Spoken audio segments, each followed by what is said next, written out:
So, cervical myelopathy pathogenesis and clinical assessment. Try to make this interesting. This is something that all of us know a ton about, and it's very commonly seen in every spine surgeon's practice, I think. So, I'll do a couple little spins that might be interesting for you.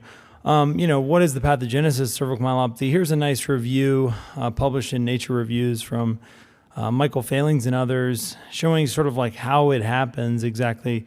You have increased AP diameter of the vertebral bodies, you have osteophyte formation, you have ossification and hypertrophy of the ligament and flavum, you have loss of height of the vertebral bodies, disc protrusion, you have listhesis, hypermobility. All these factors can contribute to degenerative cervical myelopathy.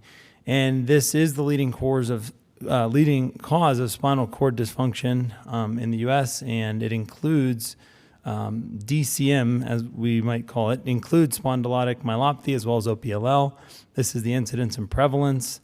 And I think you just have to have a high index of suspicion for this problem in patients who have lumbar pathology. We don't want to miss, a patient who has lumbar stenosis when they also have concomitant cervical myelopathy. So I think just having a very high index of suspicion is very safe and healthy and when seeing these patients.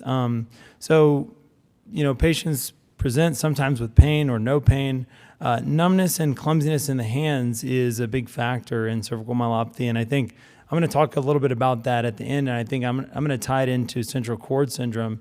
But basically with degenerative myelopathy, there's impairment in gait. They may have falls, leg stiffness, and then other sensory issues in the arms and legs. So there is a sensory component, and that's also important to